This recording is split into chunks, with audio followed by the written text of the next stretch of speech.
Bismillahirrahmanirrahim. Assalamualaikum warahmatullahi wabarakatuh.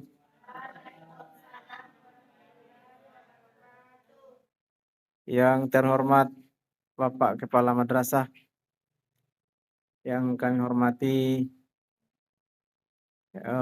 teman-teman Dewan Guru, yang kami banggakan anak-anak siswa lama yang ikut membantu sebagai panitia pelaksanaan Matsama, dan yang kami banggakan anak-anak sekalian peserta Matsama MTS Nahdlatul Tawali Tompong tahun pelajaran 2022-2023. Alhamdulillahirabbil alamin. Puji syukur kita panjatkan kehadirat Allah Subhanahu wa taala, yang mana pada pagi hari ini kita masih diberikan kesehatan oleh Allah Subhanahu wa taala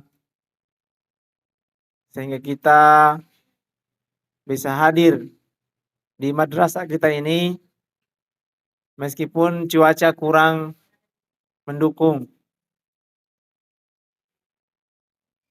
Anak-anakku sekalian, sebagaimana yang panitia penerimaan peserta didik baru tahun pelajaran 2022-2023, bahwa panitia telah menyusun beberapa agenda terkait kegiatan penerimaan peserta didik baru di madrasah kita ini. Di antara kegiatan yang dilaksanakan setelah tes kemarin, tes penerimaan calon peserta didik baru, maka peserta yang dinyatakan lulus dan bisa melanjutkan belajar di madrasah kita akan diikutkan dengan kegiatan Matsama. Matsama itu masa ta'aruf siswa madrasah. Kalau di sekolah luar itu biasanya disebut ospek atau mos biasa juga, ya. Jadi masa ta'aruf artinya masa pengenalan terhadap lingkungan madrasah. Ya, jadi kalau di sini namanya madrasah. Madrasah itu artinya sekolah juga, tempat belajar. Jadi anak sekalian, pada agenda yang pertama yaitu agenda pembukaan cara Matsama. Yang akan membuka nanti adalah kepala madrasah kita. Oleh sebab itu kepada Ustaz kami persilakan dengan hormat.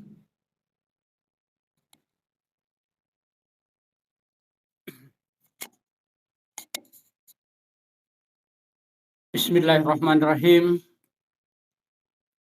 Assalamualaikum warahmatullahi wabarakatuh. Alhamdulillah. Yang saya hormati Ketua Pelaksana Matsama, yang saya hormati moderator yang ada di samping saya, yang saya hormati Ibu Guru, serta anak-anakku yang selaku panitia Matsama pada hari ini, tahun ajaran 2022-2023. Dan saya banggakan dan yang saya cintai anak-anakku yang baru bergabung di Madrasah Tsanawiyah Nahdlatul Tawali Tompong. Alhamdulillah, puji dan syukur kita panjatkan kehadirat Allah Subhanahu wa Ta'ala, karena pada hari ini kita telah diberi kesehatan, kesempatan, umur panjang oleh Allah Subhanahu wa Ta'ala, sehingga pada hari ini kita berkumpul di tempat ini untuk mengawali masa bergabungnya kita, ya, di Madrasah Sanawiyah Nahdlatul Tawalid Tompong. Alhamdulillah, anak-anakku semua, saya mengucapkan selamat bergabung, selamat menjadi keluarga Madrasah Sanawiyah Nahdlatul Tawalid Tompong. Kemudian salawat serta salam tentunya tak lupa kita kirimkan kepada Nabiullah Muhammad sallallahu alaihi wasallam. Allahumma salli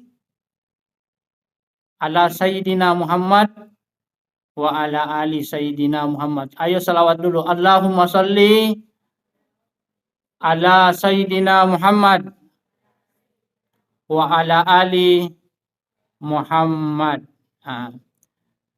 Jadi setiap mendengarkan nama Rasulullah Muhammad sallallahu alaihi wasallam, kita seharusnya berselawat, ya.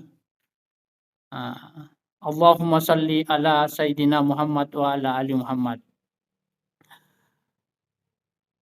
Anak-anakku sekalian, siswa baru yang saya banggakan, pada hari ini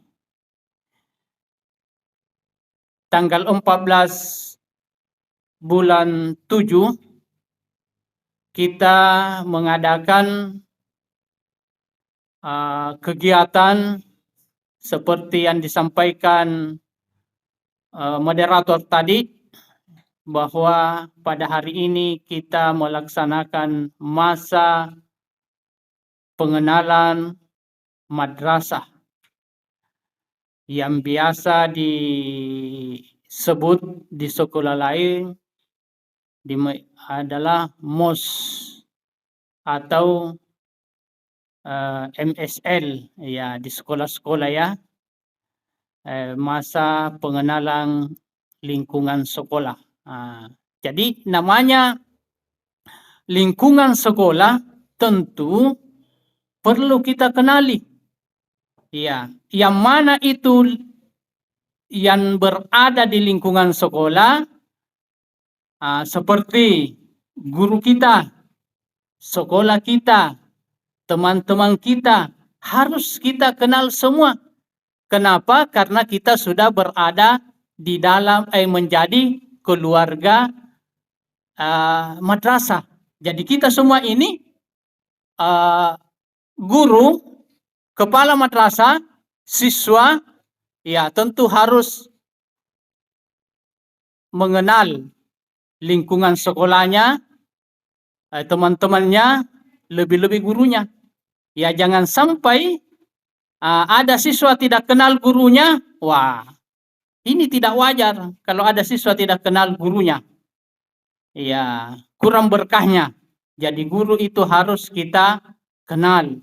Siswa itu harus mengenal gurunya, harus kenal temannya, harus kenal seniornya atau yang disebut kakak kelas. Itu harus kita kenal semua, ya, karena yang namanya keluarga itu harus kenal. Ya, bukan keluarga namanya kalau tidak mengenal tidak mengenal namanya, tidak mengenal orang tuanya, bukan keluarga. Anak-anakku semua yang saya banggakan, jadi mengawali tahun pelajaran baru ini, seluruh peserta didik wajib melakukan atau mengikuti kegiatan matsama ini.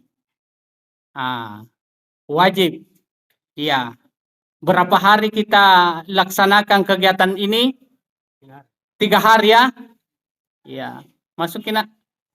Jadi 3 hari wajib kita ikuti semua. Ya, karena di dalamnya itu ada materi-materi yang ingin disampaikan oleh panitia. Ya, ada materi yang ingin disampaikan oleh ibu guru, bapak guru. Makanya itu selama 3 hari, mulai jam 7.30 sampai selesai. Ya, wajib siswa baru mengikuti semua itu. Seperti yang saya katakan tadi bahwa di antara yang kita ingin salah satu di antaranya itu di dalam materi itu adalah pengenalan guru, pengenalan teman-teman, pengenalan kepala madrasah, pengenalan ketua yayasan atau pengurus yayasan. Jadi anak-anakku semua saya harapkan mengikuti semua kegiatan ini selama 3 hari. Ya. Yang pertama itu mengenal lingkungan sekolah. Ya, lingkungan sekolah. Lingkungan sekolah itu harus kita kenali, harus kita tahu. Seperti Madrasah Sanawiyah Nahdlatul Tawalib. Nahdlatul Tawalib. Jangan sampai ada siswa tidak tahu menyebut itu. Ya, bisa saja. Makanya itu semua diperkenalkan. Ya, pengenalan yang ada di lingkungan sekolah. Kemudian mengetahui aturan-aturan yang ada di madrasah. Ya, sebab di madrasah itu tentu punya aturan semua. Ada aturan yang dibuat oleh guru. Insya Allah aturan-aturannya akan disampaikan nanti oleh pematerinya. Ya, aturannya. Kemudian selanjutnya mengenali guru. Gurunya itu ada kurang lebih 16 orang. Itu harus semua ditahu namanya. Ya, mulai dari guru agamanya sampai guru umumnya. Itu harus ditahu semua. Jadi kalau bertemu di luar, ya ini namanya guru saya. Oh, ini namanya guru matematika saya. Ini namanya guru SKI saya. Oh, Pak ini, Ibu ini. Itu harus kita. Kemudian pegawainya. Ya, ada juga pegawainya itu madrasah. Ya, security-nya. Dikenal semua itu. Ya, jangan sampai orangnya tidak tahu namanya. Ternyata ini kepala madrasah saya. Ternyata ini security saya. Ternyata ini guru matematika saya, guru PMP saya, guru PKN saya, dan lain-lain sebagainya. Itu salah satu tujuannya itu untuk sehingga kita melaksanakan matsama. Itu ya. Kemudian mengenal teman-temannya. Teman-temannya itu harus juga kita tahu namanya. Oh, ternyata ini temanku asalnya dari desa ini, dari kampung ini, dari kabupaten ini. Ya, dan itu semua kita kalau sudah menjadi keluarga madrasah berarti semuanya bersaudara. Tidak boleh lagi ada baku bermusuhan, berkelahi karena sudah bersaudara. Ya, namanya saudara ya. Tidak boleh lagi ada saling baku cekcok, bombe, dan lain-lain sebagainya. Laki-laki dan perempuan itu sudah menjadi keluarga di madrasah ini. Ya, kalau menjadi keluarga tentu kita memperbaiki hubungan. Ya, sekalipun ada yang dari Jeneponto, dari daerah Bulukumba, dari daerah Bantaeng, ya 3 daerah ini bersatu semua untuk menjadi keluarga menuntut ilmu di sini untuk meraih cita-cita yang akan datang insya Allah. Jadi anak-anakku semua, selalu saya katakan di awal pembelajaran kita harus ikhlas menghadapkan hati kita kepada Allah untuk menuntut ilmu supaya nantinya ilmu yang kita pelajari masuk di dalam otak kita, kemudian turun di hati kita, kemudian kita aplikasikan, amalkan dalam kehidupan sehari-hari. Itu yang penting. Dan selanjutnya, kalau ilmu itu sudah diamalkan dan kita sudah bercita-cita, insya Allah cita-citanya itu akan tercapai. Apapun cita-citanya. Ya, apapun cita-cita. Yang penting di sini belajar dengan tekun. Ya, belajar dengan tekun di madrasah ini. Insya Allah penuh berkah. Kenapa saya berani mengatakan insya Allah berkah? Karena madrasah ini dibangun oleh seorang ulama besar. Ya, seorang ulama besar di Kabupaten Bantaeng, dan sampai sekarang dia sudah tidak ada, tapi doanya masih diterima oleh Allah Subhanahu wa taala kalau kita belajar di madrasah kita ini. Sekalipun pendirinya itu sudah tidak ada, ya, tapi harus selalu juga kita kirimkan surah Al-Fatihah kepada pendiri madrasah kita ini. Karena yang mendirikan madrasah ini adalah ulama besar. Ya, ulama besar. Namanya ulama itu ahli ilmu agama. Terlalu dekat kepada Tuhan, kepada Allah. Makanya itu doanya diterima. Dan termasuk kita juga ini generasinya didoakan waktunya masih hidup. Ya, untuk meraih cita-cita juga. Jadi ilmu yang kita pelajari di sini insya Allah berkah. Insya Allah berkah. Jadi beruntunglah kalian semua bergabung di madrasah ini. Ya, karena kalian semua sudah menjadi keluarga besar Madrasah Sanawiyah Nahdlatul Tawalid Tumpung. Mungkin inilah sempat yang saya bawakan, karena mungkin banyak ada beberapa materi nanti akan disampaikan oleh Bapak Guru, Ibu Guru, dan anak-anakku. Saya harapkan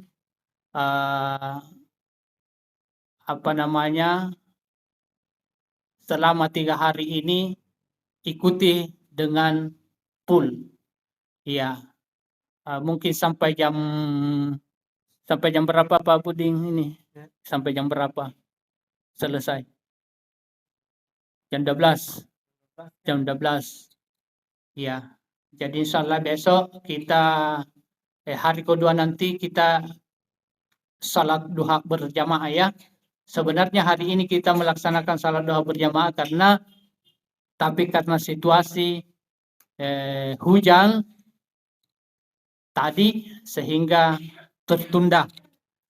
Ya, tertunda. Insya Allah besok sebelum kita memasuki materi kita salat berjamaah bersama guru-guru kita, pembina kita di Masjid Taqwa Tompong insya Allah.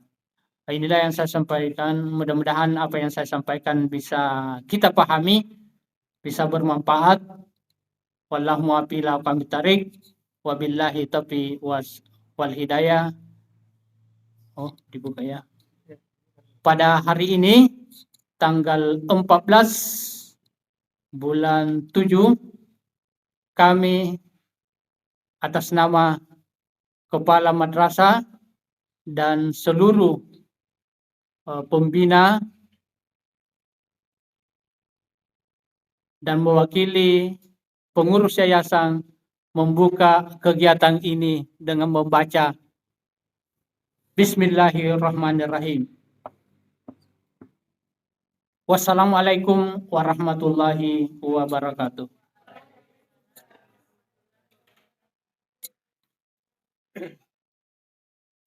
Ya, demikianlah tadi sambutan dan sekaligus dibukanya kegiatan Matsama. Tapi anak-anak sekalian mohon tertib ya, jangan ada yang main-main. Sebentar kalau ada yang kedapatan kita langsung hukum. Ya, kalau ada yang main-main nanti kita kasih sanksi. Jadi simak baik-baik karena ini penting untuk pengenalan terhadap madrasah kita. Ya, jadi kalau dari awal tidak bagus, nanti selanjutnya akan tidak bagus. Ya. Jadi begitu anak sekalian ini. Kita langsung materi tak? Ya gitu nih. Jadi kalau pangkalnya rusak, maka ke atasnya juga akan rusak. Nah, jadi kalau awalnya sudah rusak, maka selanjutnya juga akan rusak. Jadi kita akan lihat di awal seperti ini. Kalau orangnya serius di awal begini, maka selanjutnya juga dia akan serius. Tapi kalau di awalnya begini sudah main-main memang, berarti ini menandakan bahwa selanjutnya juga tidak akan serius, dia akan main-main. Nah, makanya siapa yang tidak serius mengikuti materi, maka kita akan kasih sanksi. Jadi begitu nih. Karena ini adalah pengenalan terhadap madrasah kita, kita harus perhatikan baik-baik. Kenapa? Misalnya kita mau mengetahui sesuatu, ya, mau mengenal sesuatu, kita harus lihat, perhatikan baik-baik apa yang ada di dalamnya, apa latar belakang sehingga dia ada. Nah, begitu. Nah, sama dengan madrasah kita yang ingin kita kenal. Apa yang ada di dalam madrasah kita? Bagaimana cara belajarnya di madrasah kita? Jadi begitu. Jadi kalau kita tidak perhatikan, maka kita akan ketinggalan. Jadi begitu juga nanti. Kalau di sini misalnya baru awal sudah main-main, nanti kalau masuk kelas nanti begitu juga. Jadi sekarang saya kasih tahu anak-anak sekalian bahwa sekarang bukan lagi masa MI atau masa SD. Kalau SD itu campur main-main orang. Jadi di sini sudah agak serius belajarnya. Sudah serius belajarnya, bukan lagi belajar seperti anak-anak. Ya. Kalau di SD mungkin masih separuh bermain, separuh belajar. Ya. Sama dengan TK. Tapi di sini kita harus belajar serius. Buktinya kemarin kenapa saya bilang begini? Buktinya waktu kita tes banyak yang tidak tahu usolli waktu sholat. Tidak tahu usolli. Nah, itu berarti waktunya di MI atau di SD tidak serius itu. Kenapa? Karena tidak tahu usolli, tidak tahu niatnya sholat. Kemudian banyak juga yang tidak lancar mengaji. Nah, berarti waktu belajar mengaji di rumah, berarti banyak main-main juga. Nah, begitu. Jadi kalau main-main orang, maka hasilnya juga akan main-main. Artinya apa? Kalau tidak serius, maka hasilnya akan buruk, tidak akan bagus. Nah, begitu. Jadi salah satu syarat untuk menuntut ilmu itu harus dengan tekun dan ulet, dengan sungguh-sungguh. Kalau tidak sungguh-sungguh, maka ilmu itu tidak akan didapat. Nah, jadi begitu. Sekarang kita karena sebenarnya tadi dimulai jam 7:30, tapi karena kondisi cuaca akhirnya kita terlambat sedikit. Jadi karena sudah dibuka tadi, maka kita langsung ke materi selanjutnya, yaitu pengenalan terhadap profil madrasah kita. Apa visi misi, apa tujuannya, ya. Tujuannya ini madrasah, ya. Jadi perhatikan baik-baik, jangan sampai salah tujuan ki. Nah, di sini tujuannya supaya anak-anak orang yang masuk supaya pintar, kalian di sini datang main-main berarti salah tujuan ki. Karena di sini bukan untuk bermain, untuk belajar. Jadi perhatikan baik-baik. Saya langsung serahkan kepada jadi ini di samping kita ini ketua yayasan ketua yayasan Nahdlatul Tawali Tompo. Kalau yang tadi kepala madrasah yang buka tadi. Nah, saya langsung serahkan kepada Pak Haji. Kami silakan.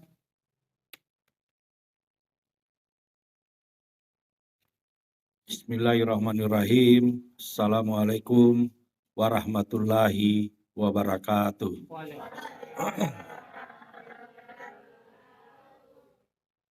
Yang terhormat Bapak Kepala Sekolah MTS Nahdlatul Tawalib Tompong, yang terhormat Bapak Ustaz Pak Sahabudin, yang terhormat rekan-rekan guru yang sempat hadir, yang saya hormati dan saya banggakan, anak-anakku yang tercinta yang sempat hadir di sekolah kita ini. Pertama-tama kami menyampaikan rasa bersyukur kehadirat Allah Subhanahu wa Ta'ala atas limpahan dan berkahnya sehingga kita masih diberi kesehatan dan kekuatan untuk berkumpul di tempat yang sederhana ini. Kami menyampaikan kepada anak-anakku bahwasanya ini hari adalah hari kebahagiaan kita semua. Kenapa saya katakan hari kebahagiaan kita semua? Karena kita diberi kesehatan, kekuatan untuk datang di sekolah kita ini untuk menuntut ilmu. Kami juga sampaikan kepada anak-anakku bahwa yayasan ini atau sekolah ini itu didirikan pada tahun 1886. Jadi didirikan yayasan ini Nahdlatul Tawalib kepada orang-orang dahulu kita, orang tua kita semua, yaitu tahun 1886.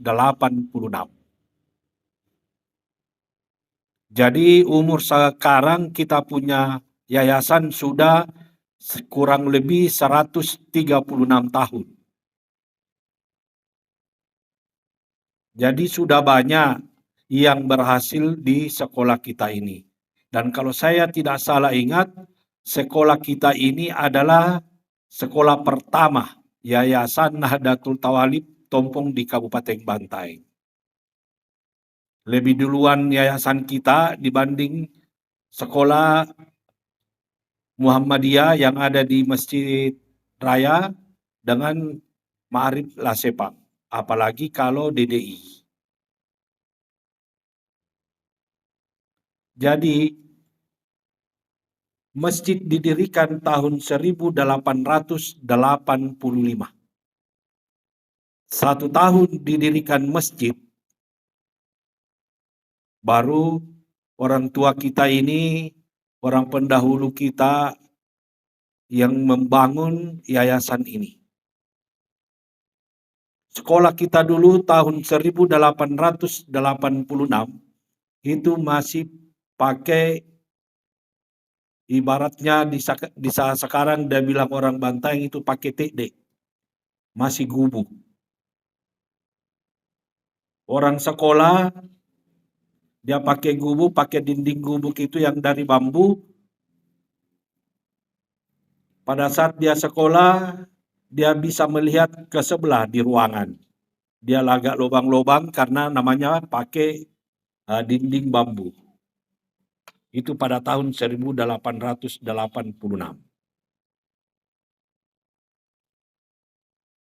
Orang tua dulu kita mendirikan masjid.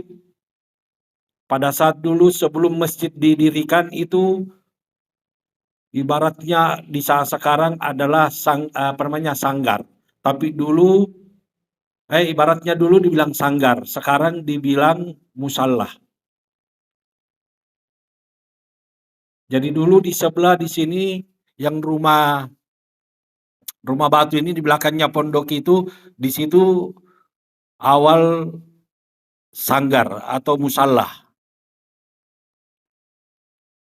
Pada saat 1885 ada saudagar dari Wajo. Ada saudagar pengusaha besar yang ada dari Wajo kawin sama orang Bantaeng, nikah sama orang Bantaeng. Pada saat itu dulu masih dikatakan adalah Karaeng. Kalau sekarang nak dibilang pejabat adalah bupati. Jadi dulu yang berkuasa adalah Karaeng, ibaratnya jabatannya sama dengan sekarang adalah dia bupati. Itu dibilang Karaeng Bantaeng. Pada saat saudagar mau membangun masjid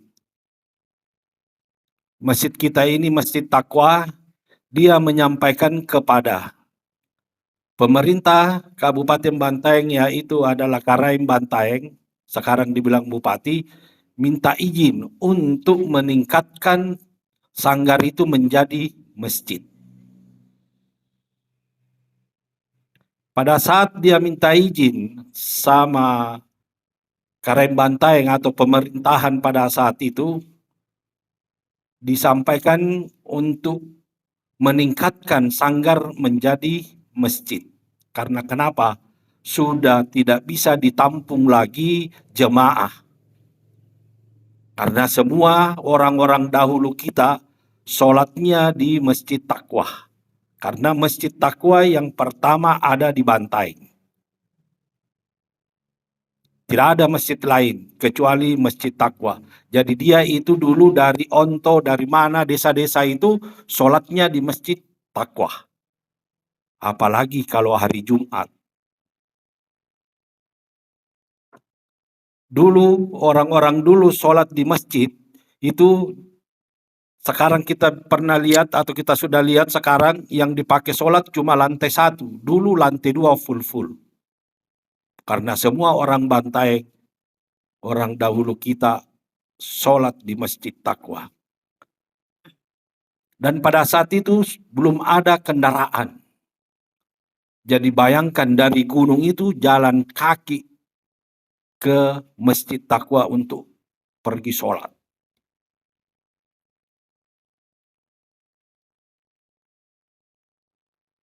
Pada saat dia minta izin untuk membangun masjid, apa yang disampaikan kepada pemerintah setempat atau Karaeng Bantaeng, bahwasanya kami mengizinkan untuk membangun, tetapi kita tidak punya biaya dari pemerintah.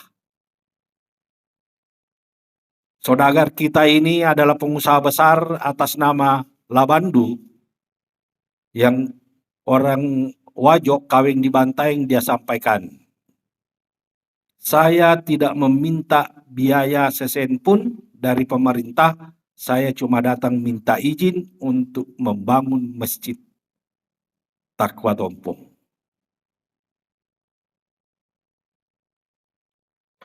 Dan yang membangun masjid ini, dengan membangun masjid ini, itu bukan orang sembarangan seperti dengan orang-orang sekarang, tukang-tukang sekarang. Yang membangun dulu itu masjid, semua itu pada saat dia mau pajang batu merah, dia mau apa, dia semua bersikir, bertasbih. Beda dengan kita sekarang. Tukang-tukang sekarang asal pasang, selesai. Dulu dia bertasbih. Tidak bisa memasang kalau dia tidak bertasbih, dia tidak bersikir. Karena yang membangun dulu itu adalah guru-guru besar. Lahir guru-guru besar, ulama-ulama besar itu lahirnya di Masjid Taqwa.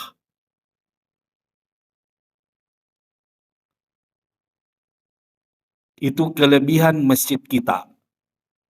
Jadi pada saat dia bangun, saudagar kita ini, Puang Labandu meminta izin, dan apa yang disampaikan? Bahwasanya pemerintah tidak punya uang, dan dia sampaikan, mampukah kamu membangun? Ini saudagar besar, uangnya dulu itu dia skop. Kita sekarang uang sekarang kita hitung pakai jari tangan. Dulu uangnya dia pakai skopan. Dan sampai sekarang masih ada peti tempat uangnya. Ada di rumahnya kakak, karena kenapa? Saya tahu karena saya punya kakek, saya punya nenek yang membangun masjid. Pada saat dia membangun, katanya, konon katanya, saya dengar informasi, Karen Bantaeng dulu menyampaikan, di mana mau ambil uang untuk membangun masjid? Dia sampaikan kepada Karen Bantaeng, kalau kita mau tahu saya punya kekayaan, kita mau tahu saya punya uang, saya hamburkan saya punya uang di Bantaeng, sampai ke Makassar kita tidak injak tanah, injak uang semua.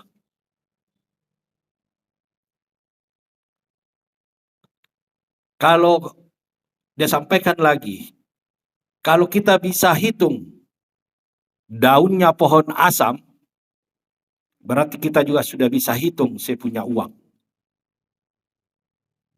Karena dulu dia ada kapalnya semua, jadi dia berlabuh.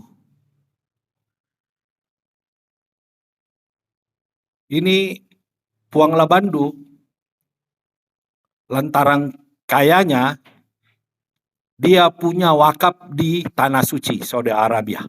Dia punya rumah dan dia wakafkan di Saudi Arabia, di Mekah. Kita saja sekarang mau pergi di Mekah susah. Sekarang kalau mendaftar haji 90 tahun baru bisa. Jadi kalau kita mau mendaftar di saat sekarang baru lahir ya mendaftar untuk tanah suci. Naik haji. Karena 90 tahun kemudian baru bisa. Bayangkan kita punya orang tua dulu, saudagar kita ini untuk membangun. Guci atau mimbar yang ada di atas di situ dari dinasti Cina. Yang ada di atas itu dinasti Cina. Itu katanya itu karena orang-orang dulu itu membangun ya betul-betul ya membangun, bersikir, bertasbih. Ada yang pernah mau curi itu di atas dia tidak bisa ambil. Itu guci yang ada di atas. Dia punya masjid. Mimbar yang ada di dalam masjid itu dari Singapura. Dari Singapura mimbarnya. Itu asli kayu hitam. Dan ada juga di dalam beberapa yang masih tersisa. Peninggalan-peninggalan orang tua kita masih banyak ada di dalam yang saya koleksi di saat sekarang. Ada juga tulisan Al-Quran pakai tangan. Itu orang tua orang dulu kita semua, guru-guru besar kita di Bantaeng. Kita masih ada juga itu kalau dia asan dia pakai corong. Dia pakai corong itu masjid kita itu corong kayu dan besi dan seng. Nah, sekarang kita sudah pakai mic. Jadi dia itu naik di lantai 3, dia untuk azan, memanggil orang-orang Islam untuk datang berjamaah di masjid. Itu kronologis masjid saya persingkat, kalau saya cerita agak panjang. Pada saat itu, dia berkumpul setelah sholat untuk meningkatkan pendidikan agama di Kabupaten Bantaeng. Setelah dia salat, berbincang-bincang, silaturahmi, cerita untuk bagaimana caranya meningkatkan pendidikan agama di Kabupaten Bantaeng. Akhirnya pada saat itu masjid selesai dan dilaksanakan, lahirlah sekolah kita ini, yayasan kita ini, Nahdlatul Tawalib Tompong. Jadi yang mendirikan ini, yayasan kita, bukan orang sembarangan. Dia semua itu adalah ulama. Ulama orang dulu betul-betul kalau dia bersikir, kalau ada keluarganya di daerah sekolah di Makassar atau di mana, dia bisa tahu. Dia bisa tahu, nah, keadaan anaknya atau keluarganya di daerah lain. Karena kenapa? Karena dia bersikir, tidak pernah hilang sikirnya. Bicara saja, sikir dalam hati. Dengan berdirinya sekolah kita, Nahdlatul Tawalib yang didirikan oleh para ulama kita, alhamdulillah sudah banyak yang dicetak juga sekolah kita. Sekarang yang saya tahu,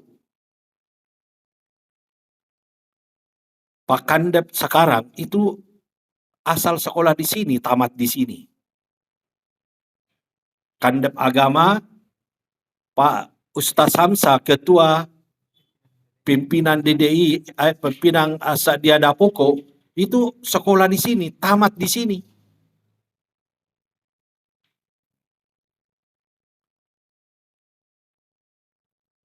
Ustaz Wahba, bapaknya Ibu Wahni, mamanya Ibu Wahni, dia sekolah di sini dan dia jadi kepala sekolah di sini. Jadi sekolah kita ini adalah luar biasa, hikmahnya luar biasa. Tidak gampang-gampang didirikan kita punya sekolah, karena itu ulama yang mendirikan. Tidak ada bedanya masjid kita ini. Jadi sekarang itu, dan dari dulu, masjid dengan yayasan ini tidak bisa dipisahkan. Tidak bisa dipisahkan. Ibaratnya masjid adalah orang tua, yayasan kita ini adalah anak. Dan dari dulu, sekolah kita ini tidak pernah memungut biaya. Bayar SPP, bayar ini, enggak. Makanya sampai sekarang turun-temurun, itu sekolah kita ini adalah sekolah gratis. Karena kenapa? Orang-orang dulu mau melihat pendidikan agama yang bagus dan lebih baik. Akhirnya dia bikin yayasan untuk agama kita, sekolah kita ini. Jadi jangan mau masuk di sini, mau dibilang asal sekolah saja. Karena yang mendirikan ini adalah yayasan, adalah orang ulama-ulama. Ibaratnya di saat sekarang dibilang ustaz. Dulu dibilang ulama, sekarang dibilang ustaz. Nah, sekolah ini karena berkahnya yang mendirikan ini sudah banyak yang manfaatkan, sudah banyak yang nikmati. Karena guru-guru atau ustaz-ustaz yang ada sekarang di Bantaeng rata-rata tamatan sekolah kita ini. Termasuk Pak Kep di Pamusakir. Dia di sini juga. Banyak. Apalagi kalau dia dari Baraya.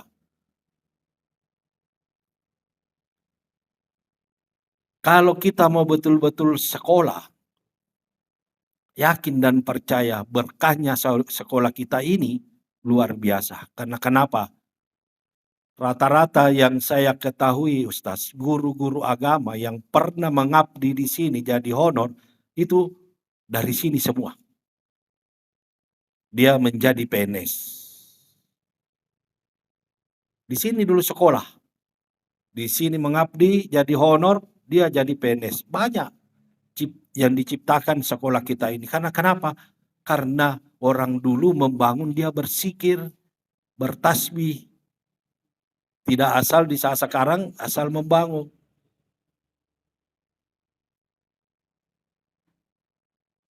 Lanjut, saya pada saat ini sudah kurang lebih 6 tahun. Saya ditunjuk sebagai ketua yayasan. Bukan ditunjuk, tetapi dipilih. Jadi diadakan pemilihan. Jadi sekolah kita ini untuk menentukan ketua yayasan itu dipilih. Pengurus yang memilih, jemaah yang memilih.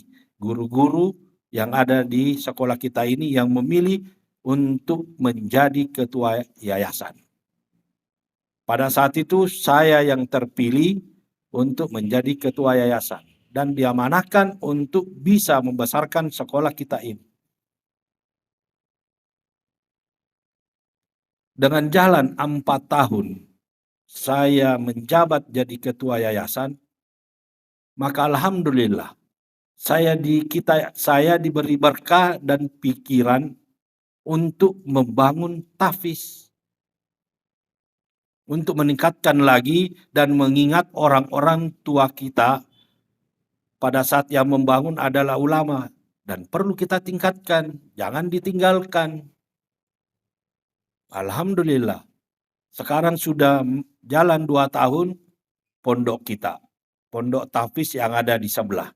Jadi dia satu, jasanya dapat ijazah, dapat sertifikat piagam untuk tahfiz. Jadi anak tahfiz kita ini yang ada di sini, itu 2 yang kita bisa dapatkan. Dapat ijazah dari sekolah kita ini, Nahdlatul Tawalib, dapat juga piagam atau sertifikat dari penghafal. Dan sekarang jadi penghafal itu tidak susah untuk jadi PNS dan jadi polisi dan dokter.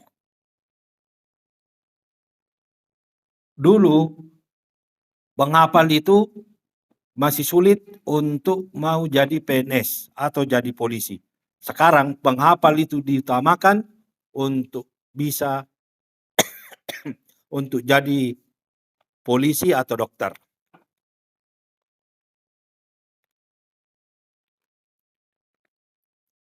Makanya pada saat dulu,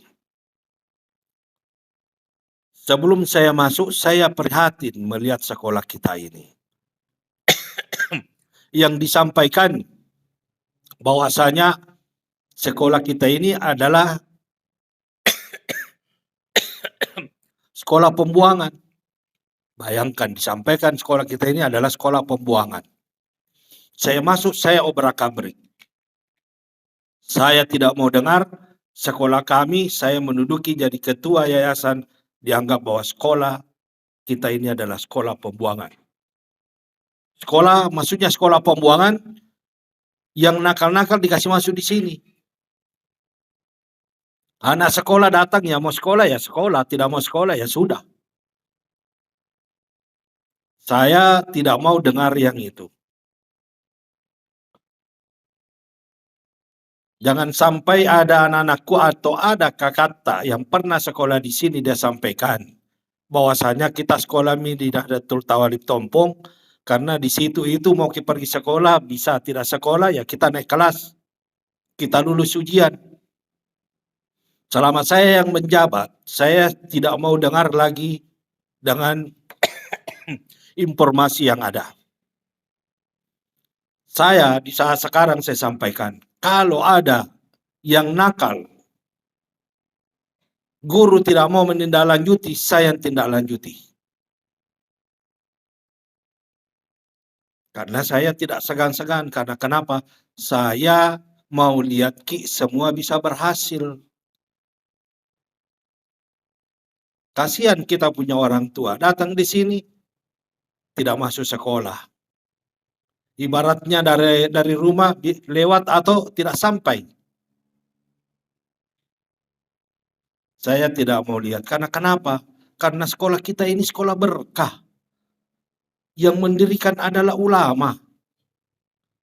Doanya semua orang-orang ulama beda dengan kita di saat sekarang.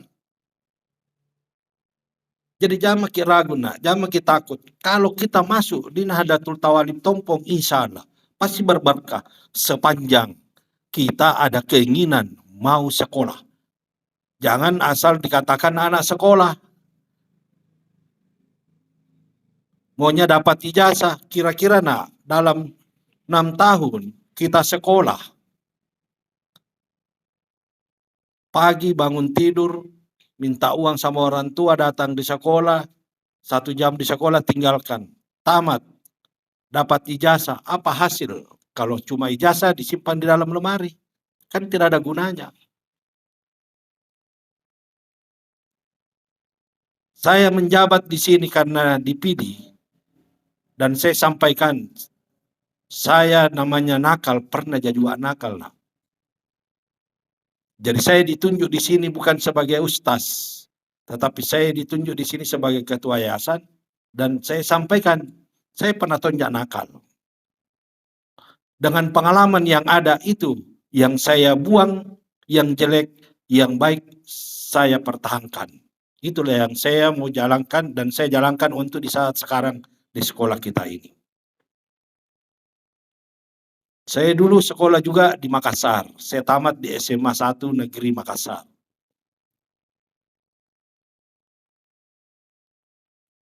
Jadi namanya kenakalan, jadi saya juga sampaikan, kenakalan saya cuma satu saja yang perlu saya sampaikan.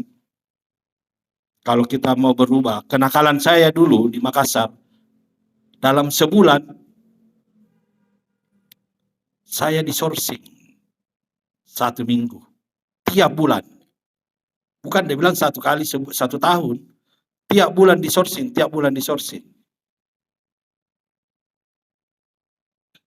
Tetapi itu semua tidak ada gunanya, tidak ada gunanya. Saya punya teman-teman, dia sudah jadi profesor, sudah jadi dosen, sudah jadi rektor, dia sudah berhasil semua. Jadi saya bilang, kalau masalah kenakalan, tidak ada itu penyesalan di depan, pasti di belakang baru menyesal.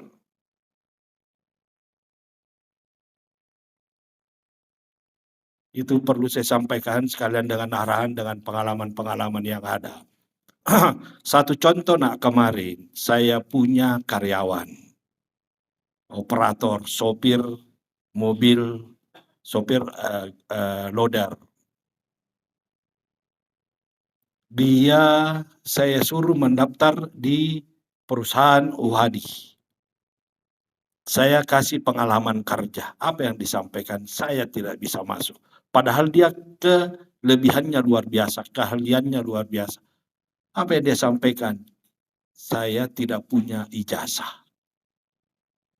Bayangkan, dia tidak punya ijazah. Bagaimana orang bisa berhasil kalau tidak punya ijazah? Apalagi di saat sekarang pendidikan yang diutamakan. Itu pengalaman kami yang perlu saya sampaikan. Di sini kita masuk lagi ke yayasan kita ini adalah tujuan yayasan kita ini didirikan. Di sini orang dulu, dia bikin tujuan pendidikan nasional dan kelembagaan, dia sudah pikirkan untuk ke depan dan sampai sekarang. Di sini dia mencerdaskan kehidupan bangsa, manusia, dan beriman dan bertakwa kepada Tuhan Yang Maha Esa. Karena kenapa? Kalau kita sudah bertakwa, insya Allah kita akan berhasil.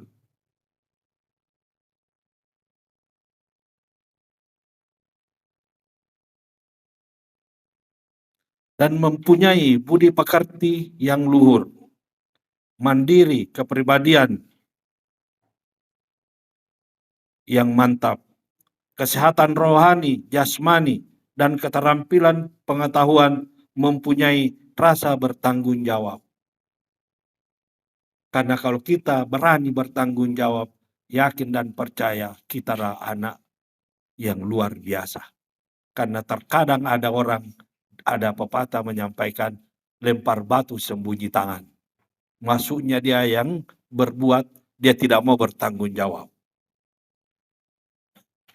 Kalau akhlak yang bagus, bertakwa, yakin dan percaya, pasti kita akan berhasil.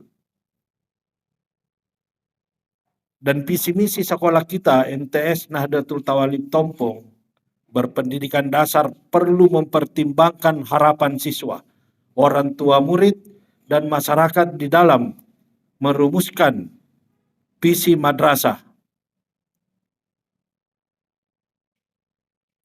Diharapkan merespon perkembangan dan tantangan masa depan dalam ilmu pengetahuan dan teknologi era informasi dan globalisasi.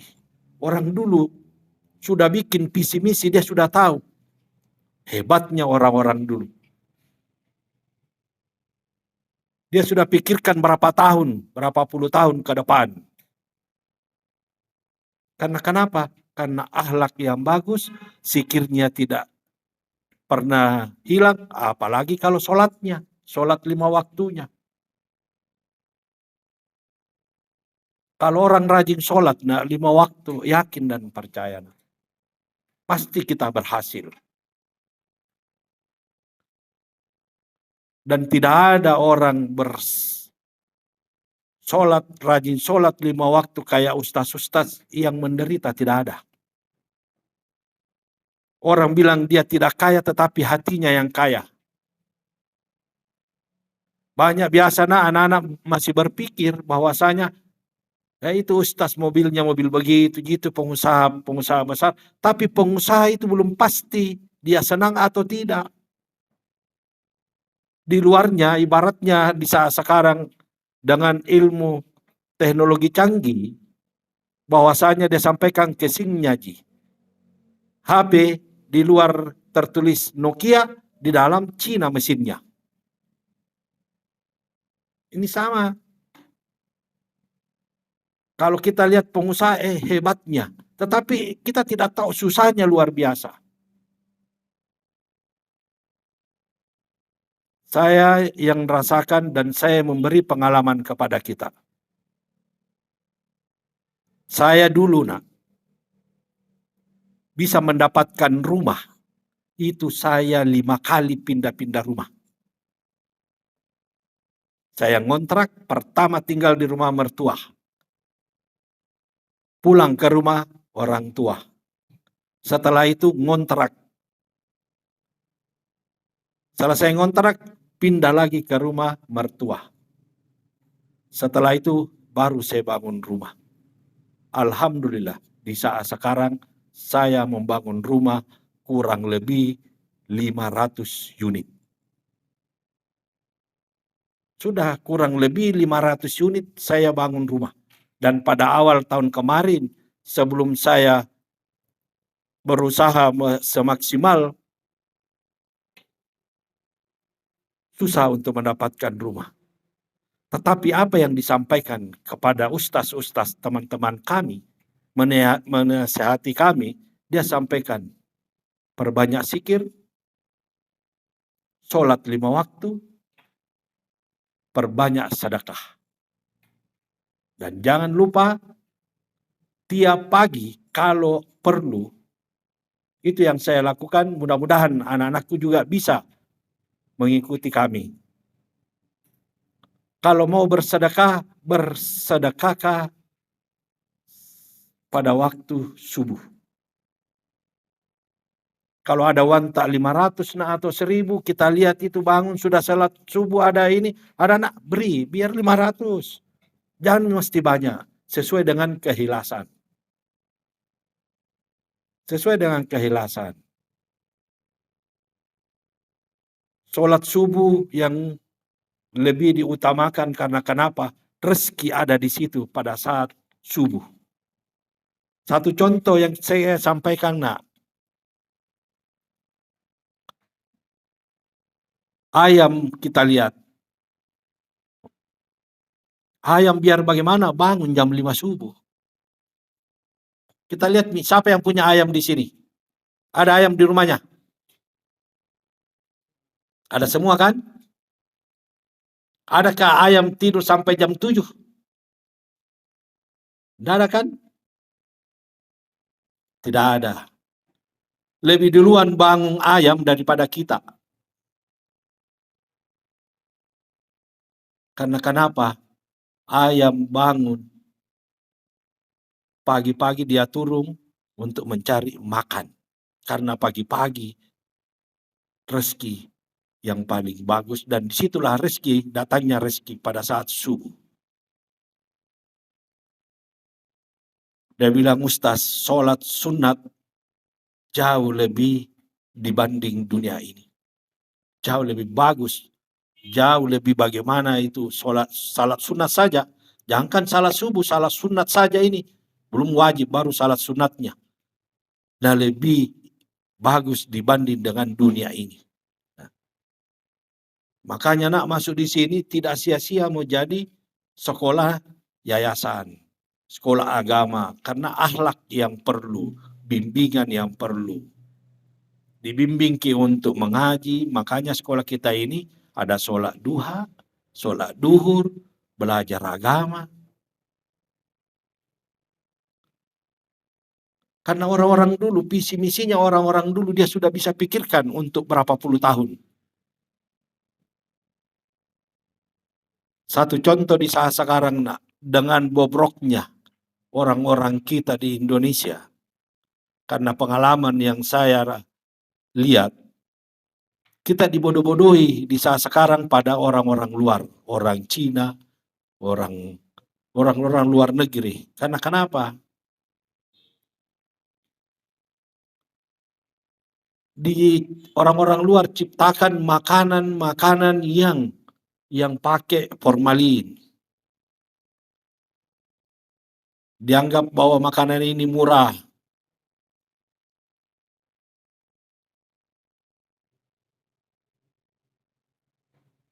Orang dulu tidak mau dia memasak pakai listrik. Dia pakai kayu. Sekarang mama tak barangkali di rumah pakai LPG, pakai ini, tetapi itu penyakit. Karena kita Indonesia adalah alam yang ada di Indonesia itu luar biasa dan dikalah dari negeri-negeri di luar. Makanya kita digerogoti masuk di Indonesia, mau direbut dan mau dijajah kita lagi kembali Indonesia ini dengan membawa segala macam penyakit yang ada yang masuk di negeri kita. Jadi kalau kita tidak punya akhlak, tidak sembahyang, tidak berdoa, kira-kira bagaimana?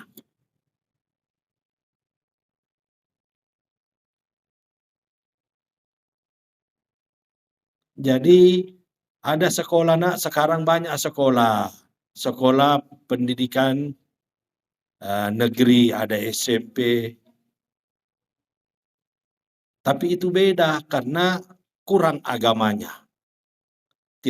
Kurang belajar agama. Kita ini belajar agama di sini nak jadi dua. Dua kita pelajari, ada umum, ada agama. Karena kenapa? Karena agama yang utama. Karena ada akhlak. Ibaratnya saya sampaikan nak. Ini contoh. Siapa yang pintar naik motor atau naik sepeda? Ya, rata-rata pintar. Kalau tidak ada remnya, baru kita kasih lari. Kira-kira menabrak enggak? Menabrak. Makanya ada rem, ada kampas dibikin di situ untuk merem. Seperti dengan kita juga ini. Kita belajar agama ibaratnya biar kita mau berbuat nakal. Pasti kita ingat. Karena ada agama yang sering diajarkan di sekolah. Ada pelajaran agama, orang berbuat ini dosa, melanggar ini dosa. Sama dengan itu, nah ibaratnya ini contoh yang saya berikan. Jadi dia sama itu, sama dengan ibaratnya di kendaraan adalah rem. Kalau tidak ada remnya, yakin pasti kita tabrak segala-gala, menabrak yang mana kita mau tabrak karena tidak pakai rem. Sama dengan ini nah. Jadi kami sampaikan kepada anak-anakku, belajarlah dengan sungguh-sungguh, niat pada saat berangkat ke rumah, tinggalkan rumah, berniat saya mau pergi sekolah. Kalau kita sudah ada niat dari rumah mau pergi sekolah, yakin dan percaya tidak akan kemana-mana karena sudah berniat di rumah untuk berangkat ke sekolah. Terkadang anak-anak sekarang pada saat dia tinggalkan rumah, dia tidak tahu berniat, dia tidak sholat karena kenapa? Karena pendidikan agama yang kurang. Jadi kalau kita belajar agama, kita berniat, bersikir, berangkat ke sekolah, yakin. Insya Allah biar teman-teman ajar mau pergi sekolah. Saya juga ikut ya begini. Tidak bakalan kita ikut. Karena dari rumah sudah berniat tinggalkan rumah untuk berangkat ke sekolah. Untuk menuntut ilmu.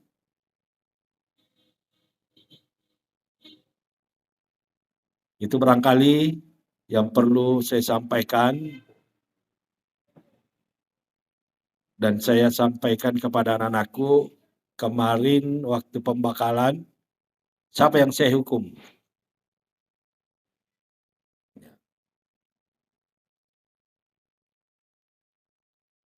Karena kenapa nak? Saya mau lihat ki baik. Saya hukum ki karena saya mau lihat ki baik. Bukan saya mau lihat tidak baik. Karena kami berdosa kalau anak-anakku melanggar dan saya tidak lanjuti. Dan saya sampaikan, saya tidak segan-segan untuk menindaklanjuti anak-anakku. Karena kenapa? Bukan untuk kejelekan tetapi untuk kebaikan kita. Untuk masa depan kita. Kalau kita berhasil, kita ini adalah guru-guru dengan saya malah bersyukur. Dan kalau kita berhasil, tidak pernah dia ada guru-guru tak mau datang minta uang sama kita. Kasih ke uang tak karena berhasil, tidak ada. Yang didapatkan guru-guru itu adalah amal jariah. Bagaimana caranya untuk bisa masuk surga.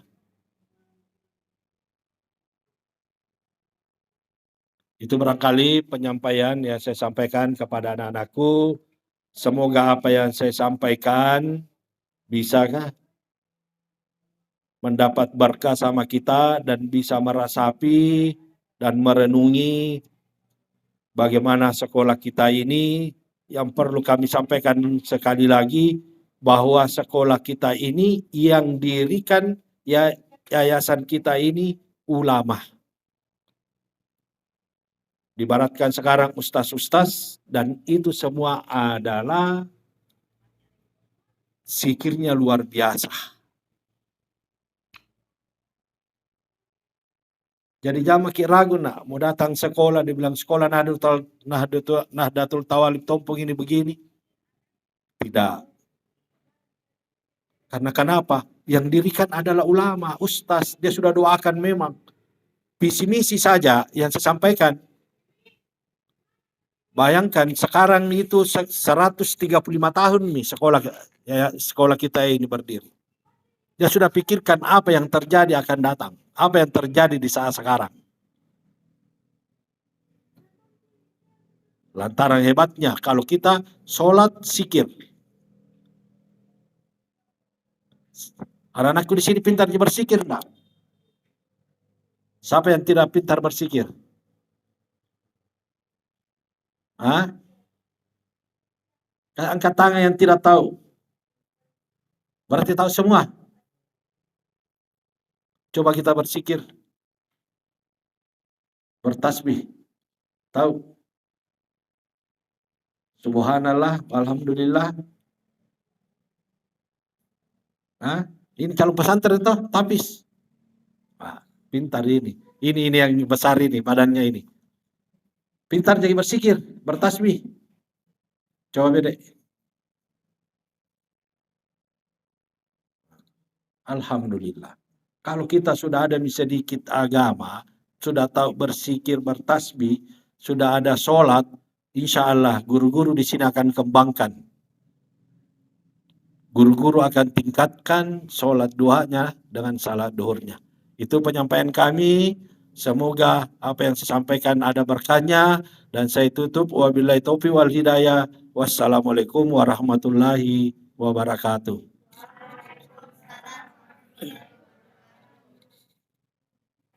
Demikianlah tadi pemaparan. Itu tadi sekilas ya sejarah bagaimana ini madrasah didirikan. Jadi generasi kita ini harus mengenal sejarah. Nah, kenapa? Karena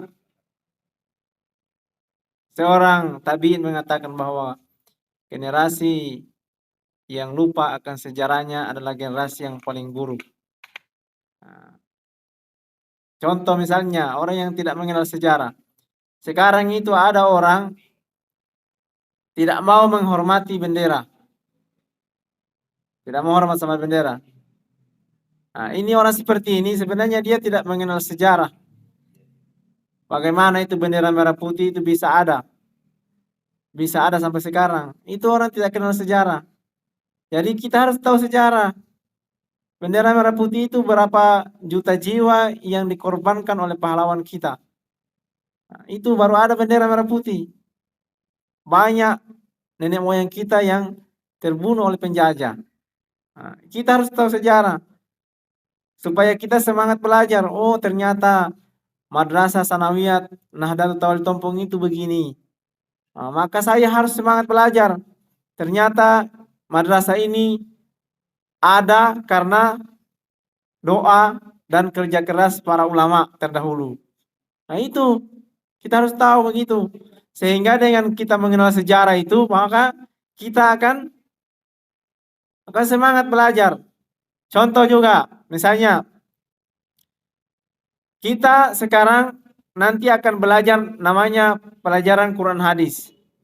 Nah, kita harus tahu sejarahnya, bagaimana itu, kenapa itu hadis bisa sampai kepada kita. Ternyata untuk mendapatkan satu hadis itu ulama, nah, kalian enak di sini, tinggal datang di sekolah dan sudah jelas sekolahnya di sini. Nah, ulama dulu tidak. Untuk mendapatkan satu hadis itu berbulan-bulan mencari satu hadis. Di satu hadis yang dicari. Nah, kita sekarang sudah ada, tinggal dipelajari.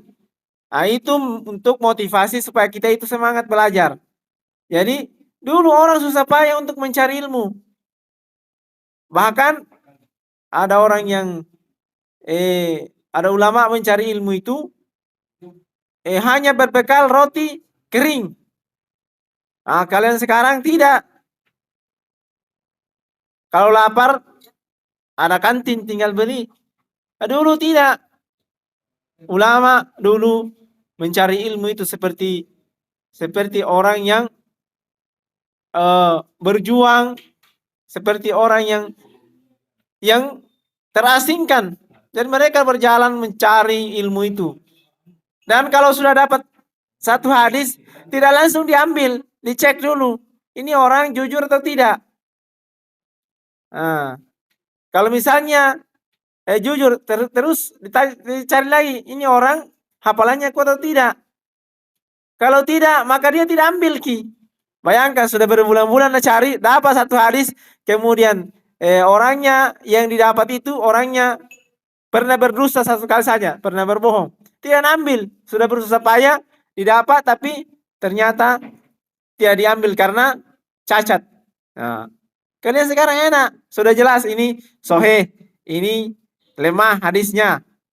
Nah, begitu. Jadi itu fungsinya kenapa kita harus mengenal sejarah. Kenapa kita harus kenal ini madrasah. Bagaimana itu susah payahnya orang dulu. Mulai dari langgar tadi sudah pakai tua yayasan sudah ceritakan. Dari langgar kalau orang dulu bilang, kalau orang sekarang bilang musola. Susah payahnya itu orang. Tapi orang datang belajar di sini. Salah satu alumninya dulu di sini juga adalah Ibu Lina, tapi sudah pensiun. Itu, tapi kalian tidak ketemu. Ada alumni dari sini, alumni tertua juga. Ibu Lina namanya guru fikih.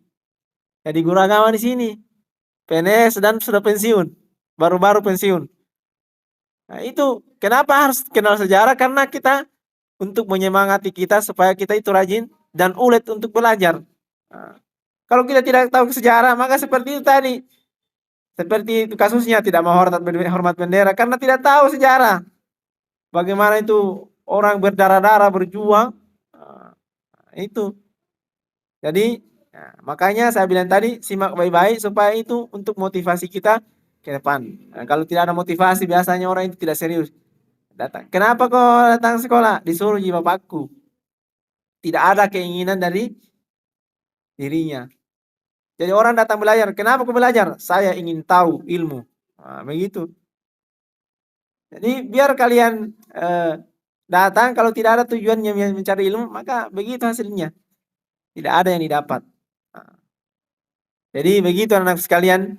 Jadi mohon, selanjutnya masih ada materi tentang tata tertib yang ada di madrasah kita.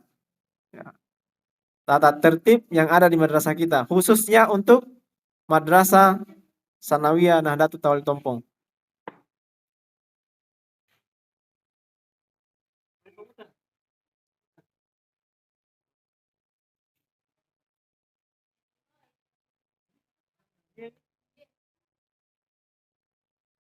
Jadi begitu nih. Apa yang dari Pak Jokowi di sini? Apa? Papis. Kita apa namanya mata?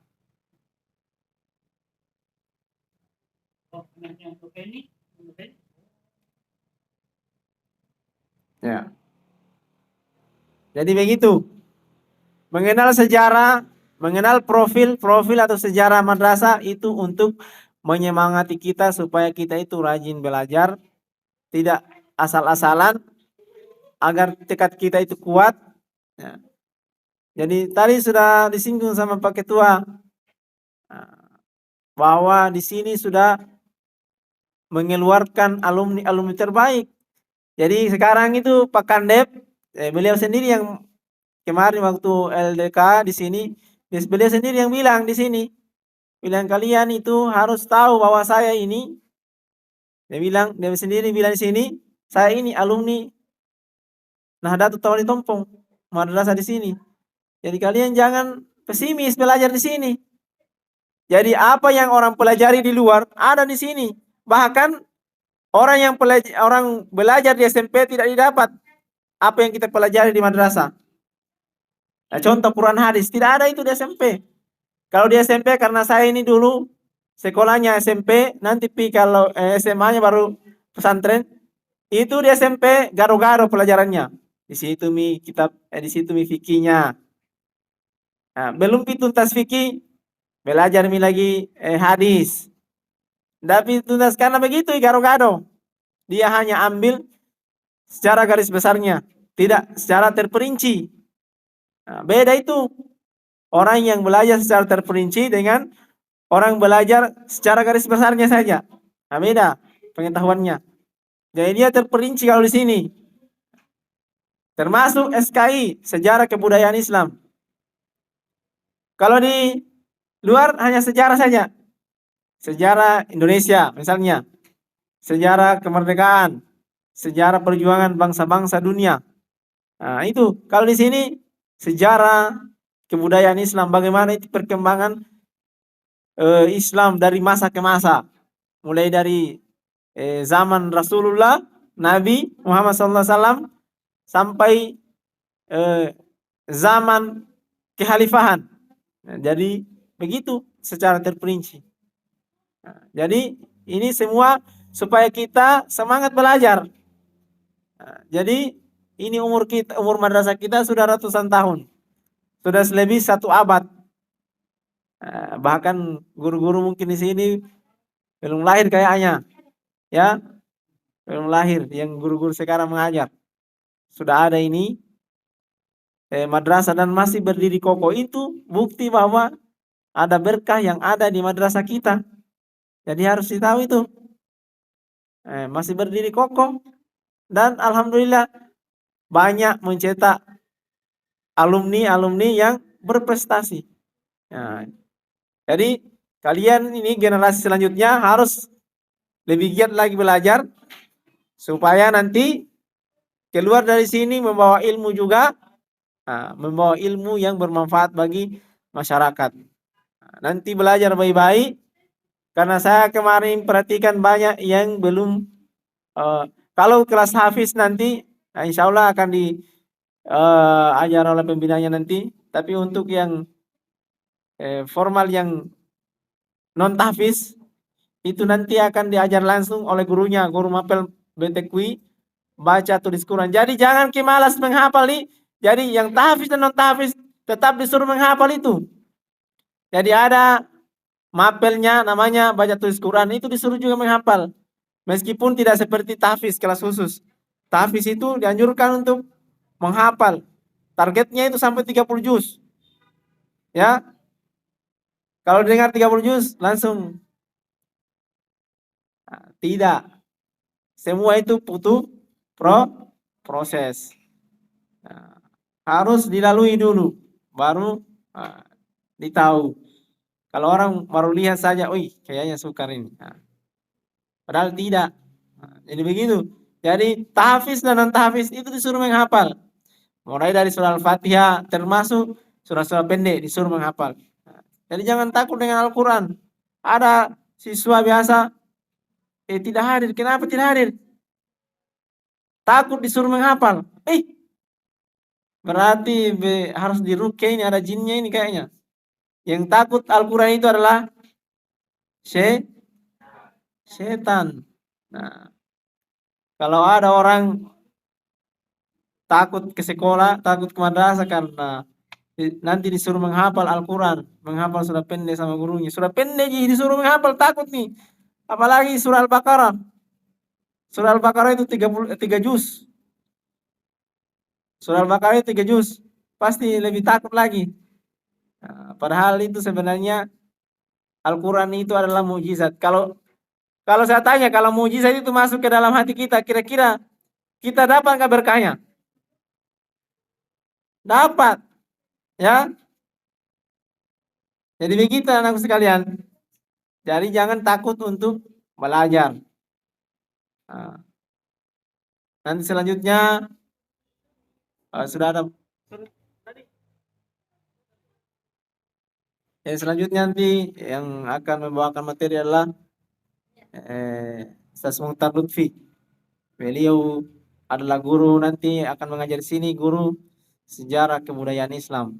Kalau saya mengajarnya bahasa Arab. Makanya itu kemarin kenapa dites mengaji? Karena itu bahasa Arab adalah bahasanya Al-Quran. Inna anzalnahu Qur'anan Arabiyya la'allakum ta'qilun. Kami telah menurunkan Al-Quran itu dalam berbahasa Arab supaya kamu itu berpikir. Berpikir toh. Jadi bahasa Al-Quran adalah bahasa Arab. Tujuannya supaya kita itu berpikir. Apa yang mau dipikirkan?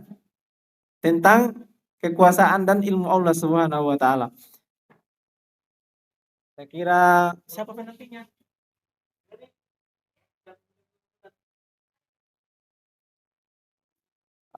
Selanjutnya nanti yang akan membawakan materi adalah Mas Mukhtar Lutfi, dan saya serahkan mic sebagai moderator kepada pemateri selanjutnya. Sekian. Qul bifadlillahi wa birahmatihi. Wassalamualaikum warahmatullahi wabarakatuh.